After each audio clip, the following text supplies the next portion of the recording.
Brother Jerry Lee with B1&M Ministries.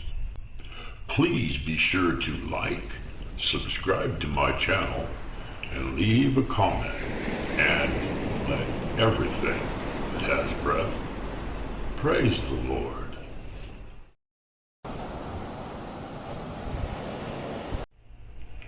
Hallelujah. Thank you, Father. Praise you, Lord. Glory to you, God. Hallelujah. Hallelujah. Hallelujah.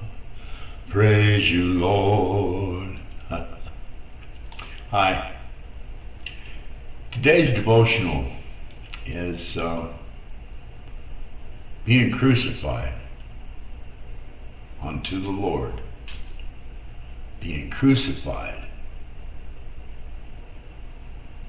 from this world. Galatians chapter 6, beginning in verse 14. But God forbid that I should boast except in the cross of our Lord Jesus Christ, by whom the world has been crucified to me, and I to the world. For in Christ Jesus neither circumcision nor uncircumcision avails anything, but a new creation. And as many as walk according to this rule, peace and mercy be upon them.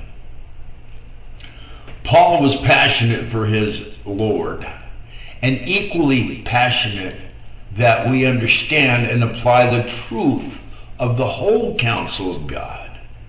But he knew that many would be tossed about by the chill winds of deceptive doctrines, that many false teachers and doctrines of demons would enter the church to confuse the flock, to lead astray and entice many to return to the path of legalism and worldly pursuits.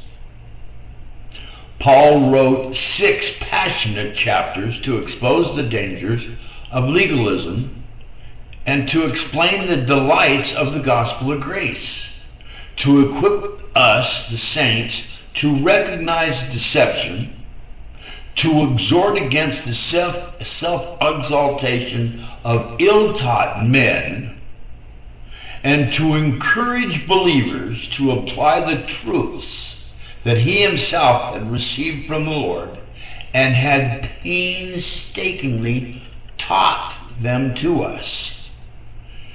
Near the conclusion of his expose on the dangers of legalism and the glories of grace, Paul nails his whole argument on the cross of Christ.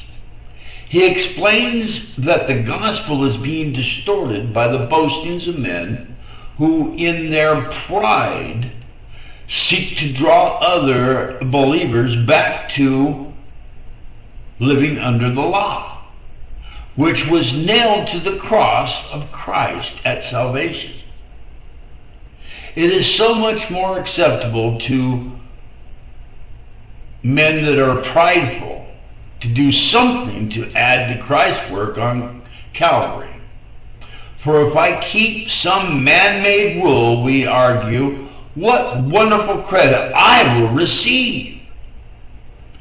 If my old fleshly nature reverts back to the Mosaic law or some other legalistic rule and regulation, how good an old sinful nature that it considers itself to be when I compare my excellence with the miserable attempts of other Christians. When my imperfections are compared with Christ and his perfect life, then I realize that a wretched man I am trying to keep, that wretched man that I am, in order to keep God's impossible law, when, as a result of Christ's finished work on the cross, I have been clothed in Christ's perfection by grace. Because Christ fulfilled the whole law in his life and death. The whole law was nailed to the cross. And because I am in Christ, the righteousness that he gained was also gained for you and I. I do not need to do anything to be clothed in his righteousness except believe in him as Savior. If I now try to keep the law, I am effectively saying that Christ did not do enough, which allows me to boast in my own efforts. What a foolish person I am if I think that I can add to the cross of Christ. We cannot do that. No wonder Paul's passionate proclamation says, "But as for me, I will never boast about anything except the cross of our Lord Jesus Christ. The world has been crucified to me through the cross, and I to the world by the cross." Jesus is the know-it-all.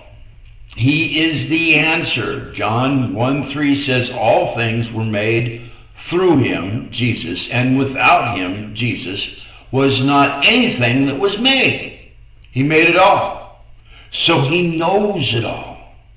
Even more, Hebrews 4:15 and through 16 says, "For we do not have a high priest who is unable to sympathize with our weakness, but one who is in every respect has been tempted as we are,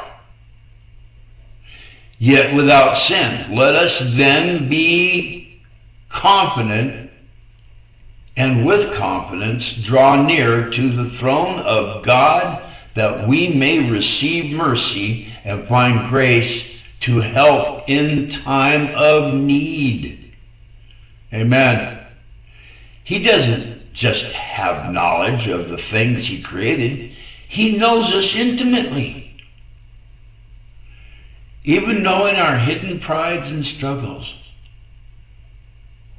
Jesus holds our lives together, not us. Colossians 1:15 through 17 speaks again of his creative power and then ends with, "And he is before all things, and in him all things hold together." Our control is only an illusion. Sometimes it's hard to hear, but it is such a blessing. Jesus is steady and always there. Our lives seem like a never-ending roller coaster. Some of our lives do. And that's why we must study the Word of God to develop our trust in the Lord and the things that God said for us to trust in. Hebrews 13:8, Jesus Christ is the same yesterday, today, and forever. And we all have hills and valleys in our lives. We are out of control without Christ, and the goal is to learn to level the roller coaster as we trust with steady faith. I want to give special thanks to knowing Jesus and Maggie Watson. Holy Father God, I thank you that Christ's work is complete and that I do not have to keep the law to please you. We do not have to keep the law to please you, Lord, but simply trust in you, Lord, as Savior. I thank you right now, Father, for all this. In Jesus Christ's name I ask, claim, and pray. So be it. Well, today is June 11th. It's Shabbat, Sabbath of the Lord. I pray that you remember to honor the Lord in this day today and work towards the right answers in Christ. And if those things that seem to be not of Christ, seek the Lord about them. Because many of the things that are being taught to us as being Christ-like lack the power thereof. And even as it is written that they look like they're godly, they're not. Don't listen to them. Jesus Christ is Lord. Jesus Christ has come in the flesh. My name is Brother Jerry Lee, and I love you very, very much. Have an awesome day, y'all.